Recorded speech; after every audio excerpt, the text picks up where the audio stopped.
What's up, everyone? It's the Autistic Scyther here, and yeah, for most of the time, even when I've done a lot of different video game stuff, I've always had ones about specific franchises like Pokemon or Fire Emblem. To the point that, yeah, you would think I'm more of a Pokemon Fire Emblem channel. But I've had a lot of other franchises I've enjoyed over my, I guess, 30-something years of gaming, since my very first game system was the Game Boy back when I was like 5 or 6. But in fairness, I've played a lot of other different franchises like Mario or Zelda. And today, yeah, since I've gone over my favorites from Pokemon, Fire Emblem, and Mario, kinda makes sense that I'd focus on the Zelda franchise. And that being said, let's talk about my favorite weapons from the Zelda franchise. Rule is, they have to be weapons from from the Zelda franchise, and they have to be from games I've played. I mean, I don't have to have used them, but if I enjoy them in some way, shape, or form, I will mention them. So, also, that being said, with Breath of the Wild and Tears of the Kingdom having, well, its own slew of weapons, yeah, let's just be real, a lot of those from the Wild duology aren't gonna be mentioned because there are just too many to list. That being said, without further ado, let's get started. Starting off first at number 10, we have the Beetle. Oh boy. Yeah. I'm starting this one off with Skyward Sword. A weapon from Skyward Sword. And considering how it took me until the Switch remaster the Switch remaster of the game to basically play through Skyward Sword, it's kind of fair to say that I'm kind of having an interesting time with the game. And the weapons are part of it. Of course, that being said, I've basically watched a lot of a few Let's Plays of Skyward Sword before playing it myself, so that might be part of why I enjoy it so much. But that being said, one of the most notable ones I enjoy has to be the Beetle. And naturally, it's basically just Link. It's basically a beetle-like, I want to say drone of sorts that Link basically fires. There's at an enemy. To cover a lot of specific tasks, whether it's to defeat a high-up enemy, basically activating a faraway switch, or even grabbing or retrieving specific items that are too far for him to get naturally. And honestly, it's kind of a nice little catch-all when you think about it. And the fact that you can upgrade it into some really sick combinations is really awesome, to say the least. Granted, the fact that it hasn't gone anywhere past, it hasn't returned since Skyward Sword, is kind of disappointing. But considering Hyrule Warriors does show up, give Skyward Sword some love, at least we have that. So, yeah. Moving on next at number 9, we have the spinner. Oh boy. Twilight Princess. Honestly, one of the darkest games that in the franchise. And trust me, I've played through a bit of Twilight Princess, only to get stymied with the fishing mission at the start of the game.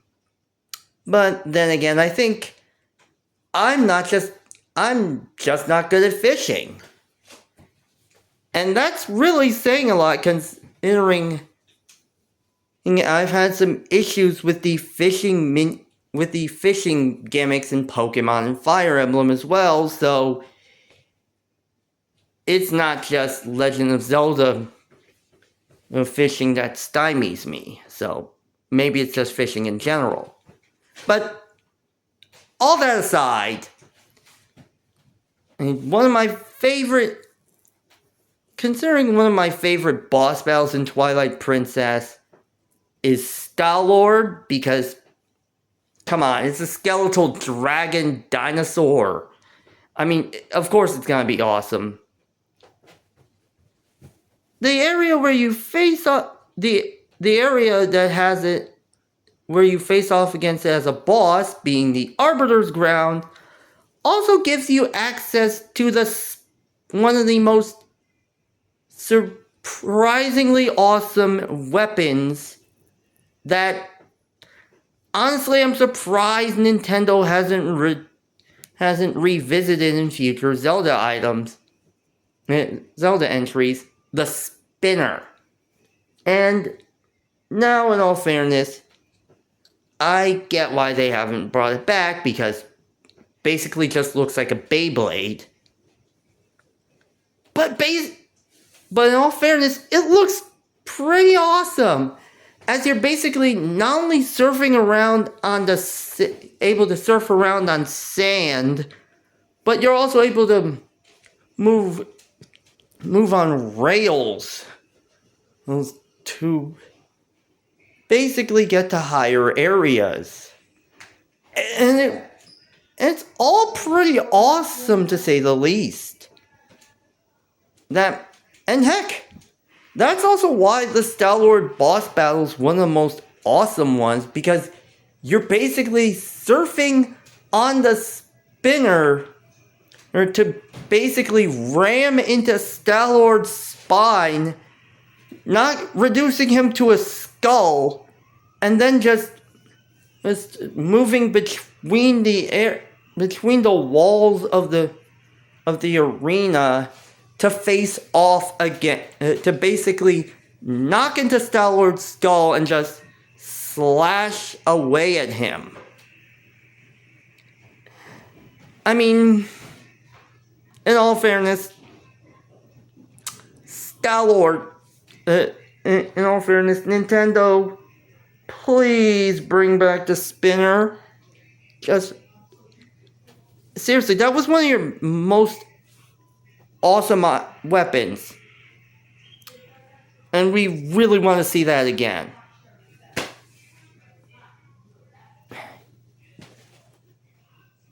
Moving on next at number 8, we have the boomerang. Yeah. The first of the more recurring weapons in the franchise. And it's one of the most rudimental and earliest weapons that Link gets a hold of.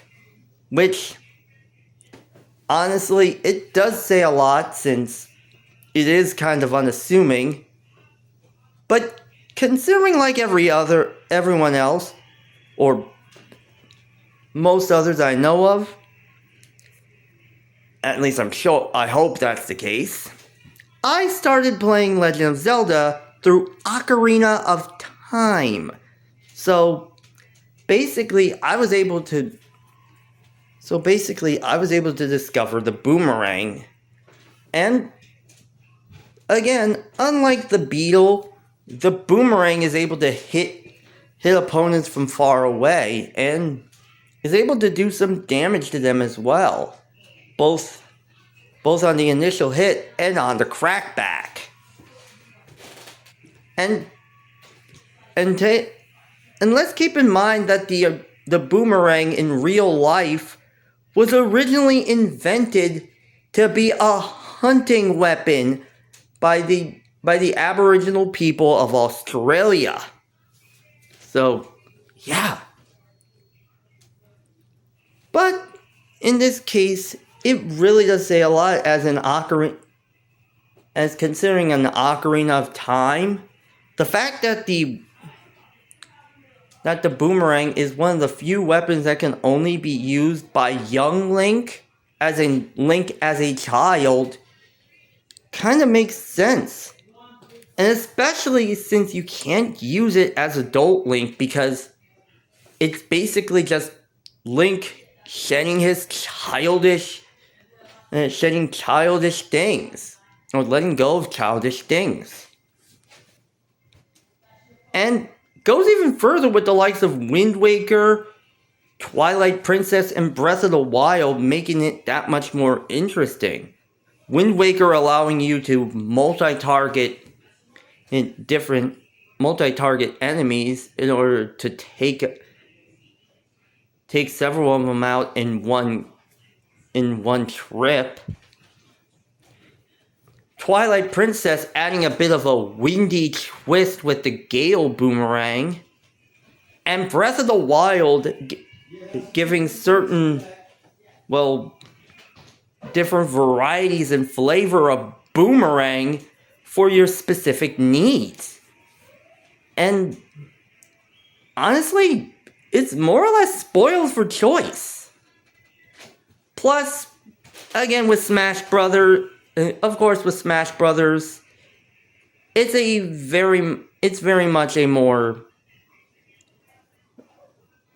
I guess I'd say, pivotal move for any Link main. Granted, unfortunately, I don't main Link, but yeah, I've played Link more than once in both Melee and 3DS. I find him easy to use because of the boomerang. That's fair to say. Moving on next at number 7, we have the hookshot. Oh boy. Okay. Considering how Link is the hero of time, or whatever moniker he's given in whatever game that he's in, he's basically has to have some way to get around, which naturally involves things that can pull him or allow him to traverse through whatever way to get to a higher platform or to a specific area. And Skyward's, and in all fairness, they definitely did that with certain games. As Skyward Sword gave us basically a whip, which allows Link to turn into Indiana Jones, whereas Wind Waker allowed him to access his inner Mabel Pines with the grappling hook. But in all fairness, you gotta admit, the hookshot is easily the most satisfying weapon in his arsenal to date. And basically, it's the most simplistic. Just point it at a specific spot, a specific designated spot, pull the trigger, and watch the chain hook launch into the area and pull you up to the area and pull you up in response. And it's kind of one of the most fun weapons ever. And there are some easily enough a lot of flavors, a lot of different flavor to battle, as basically for specific ones, you can just either pull off a masked enemy's mask in order to, or helm or armor, in order to expose their meaty bits so you can just slash away at them. Or just pull a scorpion and reel them in close to you so you can get a few good whacks. Or just basically just jab them with the hook. And that's not even mentioning things like the long shot from Ocarina of Time or the double claw shot from Twilight Princess. I mean, one has a longer reach, allowing you to get up to higher platforms than you were able to go with a standard hook shot, and the other allows you to basically dual wield hook shots. And honestly, dual wielding makes anyone just that much more badass. Just take a look at Reaper from Overwatch. And yes, I know a lot of people hate Overwatch, but I had to make a mention here. Moving on, next at number 6, we have the Cane of Pachi. Yeah, okay, this is the last weapon that is available in only one Zelda game. And honestly, here's the thing, I wouldn't be saying this if there weren't so many awesome weapons in this franchise that Nintendo hasn't at least either brought back or revisited in future entries. Seriously, it's already weird that there are 3 on this list that fit this criteria, with those being the Beetle, the Spinner, and now the Cane of Pachi. That being said, I have played a bit of Minish Cap, and I can actually say that this game is actually pretty solid. I mean, it's a little hard to say the least, but what do you expect when you realize that this entire game was helmed by Capcom? The same people who created the Mega Man franchise. But even with that, the Cane of Pachi has an actually awesome, is one of my favorite weapons thus far that I've used in this game thus far. As basically, not only are you able to flip over objects or enemies, but you're even able to basically aim at a hole, and then you're able to just basically flip out. Once you jump in, you're able to bounce out of it and onto the other side. Basically being a way to, I guess I'd say, skip over holes. I mean, if you could call it that. But honestly, in all fairness, you gotta admit, my favorite application of this has to come from the Gleeok boss battle in Minish Cap. Gleeok. I got a little confused considering how there's the Gleeok and the Wild duology, and which is different from Gleeok and Minish Cap. But yeah, basically all you have to do is, because in terms of the Cane of Pachi, you're able to just basically fire a bolt of energy at Gleeok's shell in order to break it off, allowing him to just extend his neck down, making a bridge for you to cross over the lava in order for you to slice at the meaty parts underneath. At least I hope those are meaty. I hope that the Picori in the area are able to use every part of him once you defeat him. Well, I'm getting morbid here. The fact that I guess that's what happens when you're able to cook up different monster parts in Breath of the Wild. You start to think about sustainability in other Zelda games and how they survive.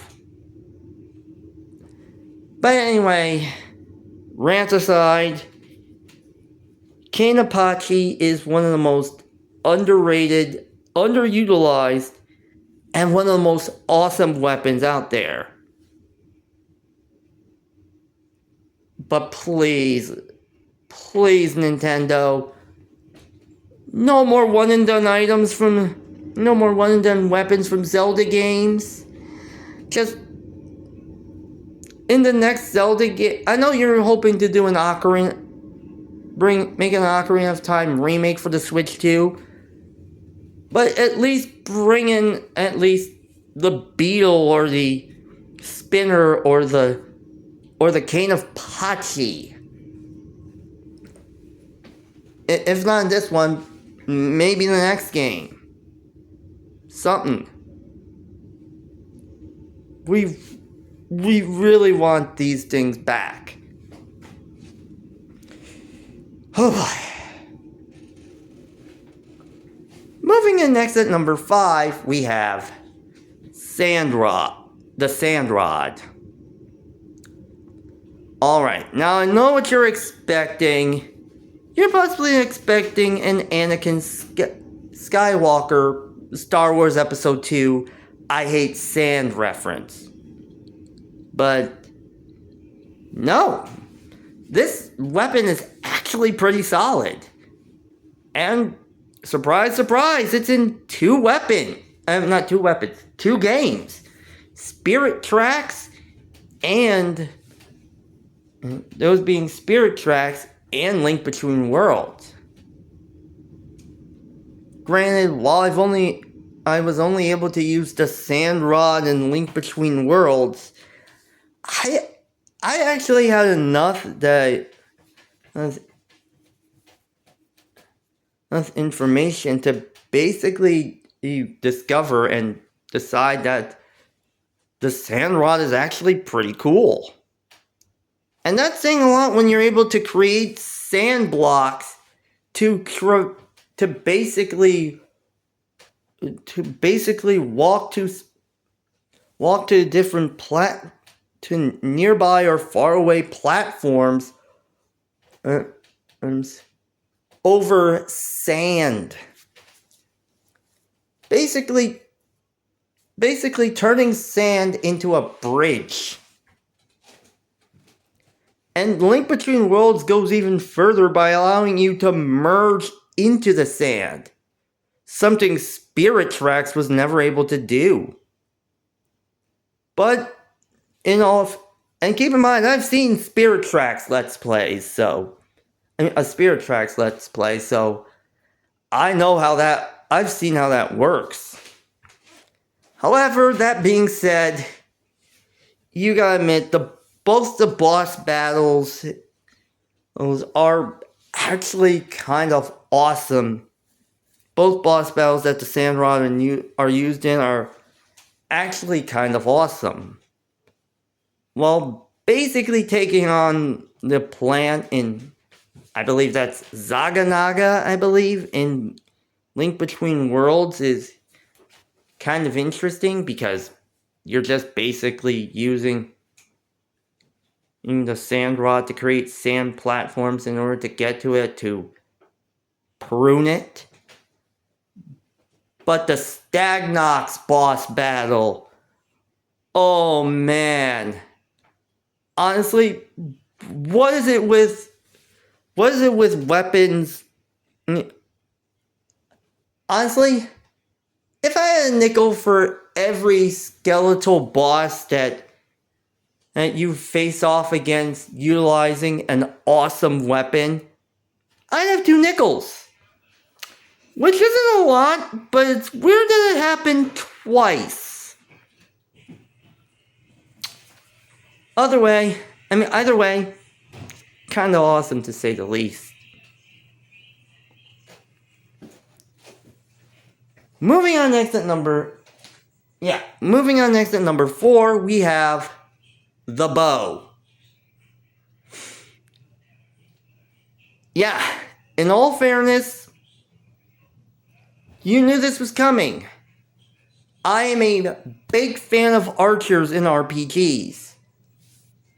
And a big fan of archers in general, so you know I'd gravitate to the bow more often than not. And in fairness, the bow is kind of a quintessential has been a quintessential part of Link's arsenal ever since the very first game. So in all fairness, for that reason, you gotta give the bow its flowers. And in all fairness, it turns Link into a regular Robin Hood. Yeah, the reference here is not lost on me, but it's kind of awesome to say the least. And that being said, there are also a lot of other arrows that really work well. And you can basically use different elements or tactics to make whatever arrow really pop. Whether it's fire arrows to basically turn enemies to ash, an ice arrow to freeze water or even freeze these enemies solid in a block of ice, shock arrows to basically roast your enemies with the power of Zeus, or even the bomb arrows from Twilight Princess, which basically allows Link to fuse a bomb to an arrow before Tears of the Kingdom made it cool, and basically attack opponents with explosive ammunition. Honestly, in all fairness, that's the most awesome thing I've ever seen. And additionally, this is why I want to see a lot of RPGs or game series like Zelda or Fire Emblem utilize things like firearms. Because, what's a firearm than a bow with extra punch? But then again, it would take away from the fantasy element, so the bow will stay for now.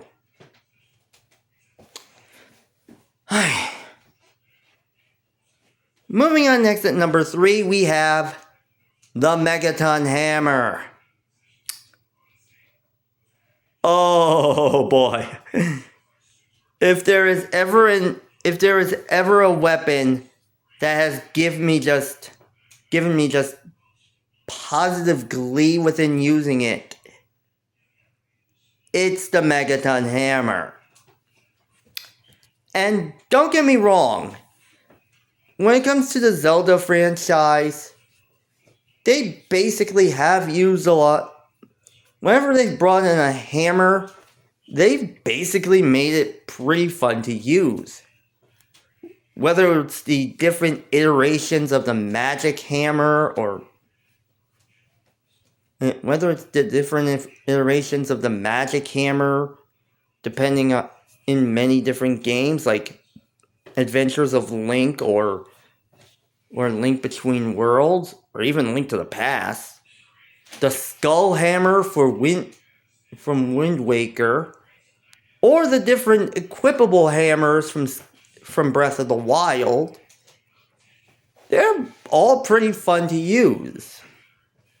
However, you gotta admit the Megaton Hammer is just one of the few weapons that I found myself gravitating towards and just basically letting my inner demolitionist out. And honestly, in fairness, I'm a more methodical guy methodical or analytical guy when it comes to video games. But sometimes there's just that sort of thing that there are just certain things that will just allow me to turn my brain off and just smash things. And the Megaton Hammer is that. As I found myself when I got into Fire Temple, I found myself just easily smashing things and enjoying every second of it. And the fact that you have a chance to utilize it in the battle against Volvagia, the dragon Volvagia, who, according to the manga, basically was raised by Link, I think from when it was a small dragon, when he was a child. And it's it's kind of hard to, I'm not sure which one it was, but yeah. It's pretty satisfying. Basically, if Volvagia wants to play whack-a-mole, yeah, I'm happy to oblige. With a huge, blunt hammer to the dome!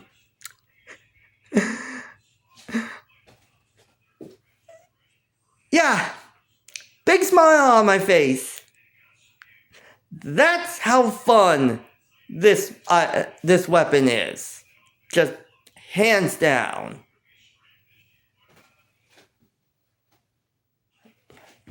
Moving on next at number 2, we have the Fire Rod. Yeah.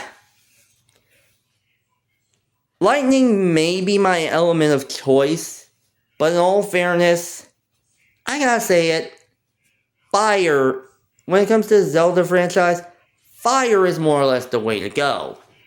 And sure, while the fire arrows are kind of the perfect way to showcase it, honestly, I actually like it when you basically have something that allows you to wield fire in a way that doesn't allow you to just aim. And while the lantern actually looks pretty cool, the fire rod is basically where it's at. Because it just allows you to just release blasts of fire from it in order to create a bonfire in many different enemies. Well, out of many different enemies. And in fairness, the fact that it's been in many different games proves that Nintendo actually saw some money in this item. And in all fairness, I can understand why. It's fun to use. It's a perfect way to you can use it to light torches, allowing you to light the way in different areas. Basically attack enemies with a fiery blast. Basically allowing you to put them on the hot foot, and even able to torch specific bosses with them. Heck,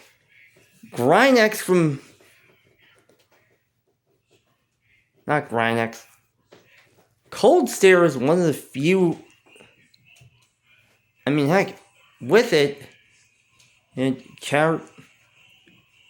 you basically take on someone like Cold Stare or Fraz, and basically be enough to melt their icy exteriors. So yeah. Although, I think Fraz is something else, but they had added to his area, to his dungeon, it would have been perfect. And then there's Breath of the Wild and Tears of the Kingdom, where you actually get them from Wizrobes. And basically, you're able to utilize their same power in battle. I don't know about you, but that is just pretty awesome. Of course, that being said, there is also the fact that you can also set the surrounding area on fire, so there's that. Yeah, being stuck on Veruda really does kinda stink when you think about it.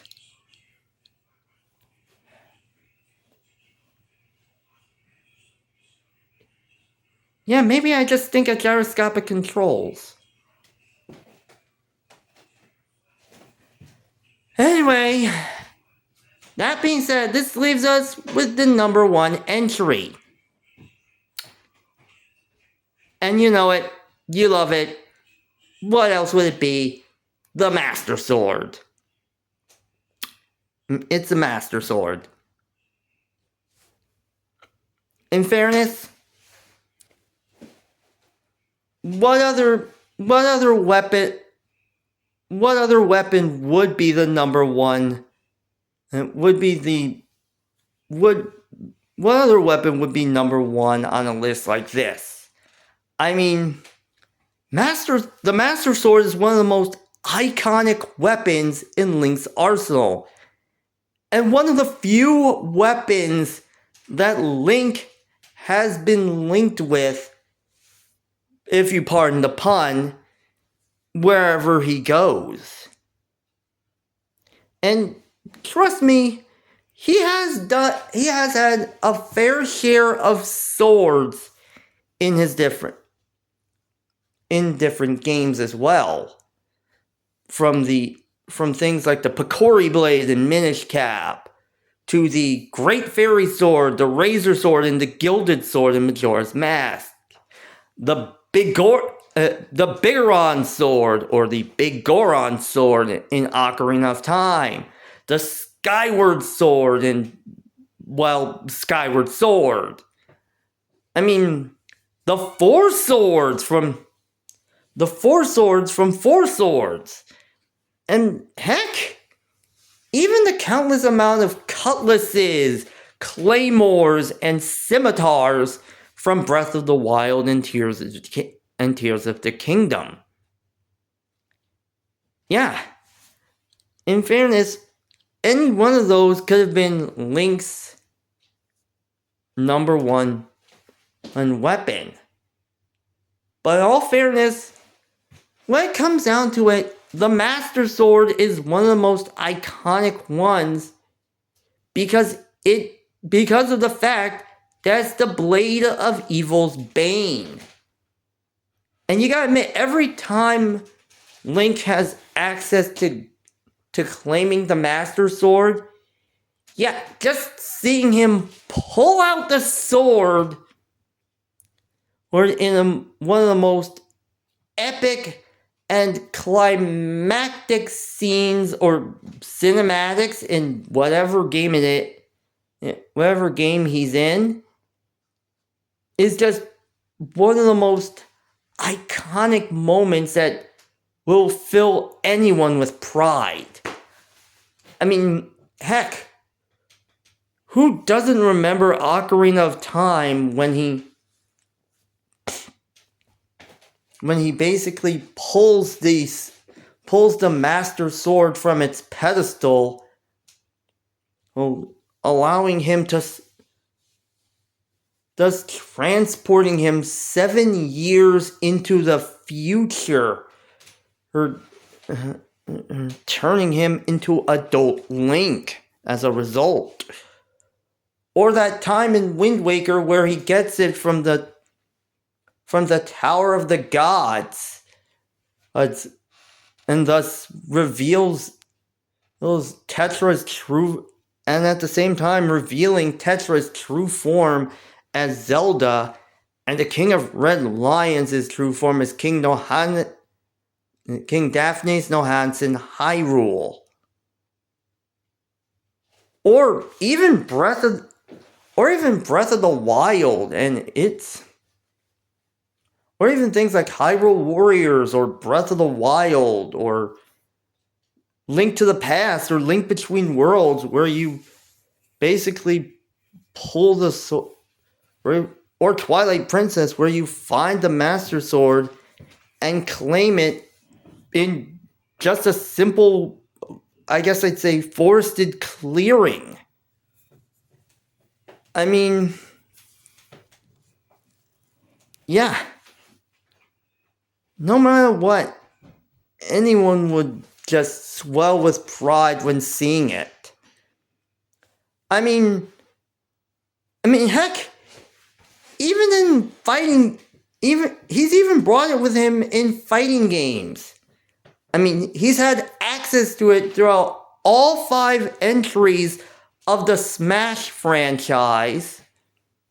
And that's really saying a lot when you realize that the Master Sword has clashed with the likes of Mega Man's Mega Buster, or Marth and Crom's swords, the Falchion, or the Buster Sword, or the Yato, or the Sword of the Creator, or has withstood Mario's fire, or Diddy Kong's peanut pop gun, or even faced off against the likes of Ryu's Hadokens, or Meta Knight's Galaxia. And who hasn't and not only that, let's also not forget about the GameCube version of Soul Calibur 2. Yeah, well, PlayStation 2 and Xbox's versions of Soul Calibur 2 added both Heihachi Mishima and Spawn to the fray. Yeah. They decided for the GameCube version, if they were going to choose a character to represent Nintendo in this game, it had to be Link. And yeah, Link, it was enough to have him face off against some of Soul Calibur's greatest fighters. I mean, heck, without it, he wouldn't have had a chance to face off against the likes of Siegfried, or Sophitia, or Astaroth, or Raphael, who I think may have inspired Girahim, or even Nightmare himself. Honestly,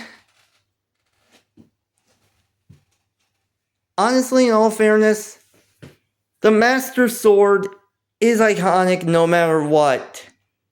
And it definitely deserves the number one. And it definitely and rightly deserves the number 1 spot on this list. That's all I gotta say. That being said, those are my top 10 favorite weapons in the Legend of Zelda franchise. Like, comment, and subscribe. Also, if you want to support me, join my Patreon at patreon.com/theautistic-scyther. I'm trying to essentially get a lot of support so I can at least get enough money to at least put in more effort to try and make these videos the best I can. But I need your support. And again, it doesn't matter if you choose the free tier or one of the 3 paid tiers. All I just need is your support to motivate me and to keep this channel going strong. As strong as I can make it.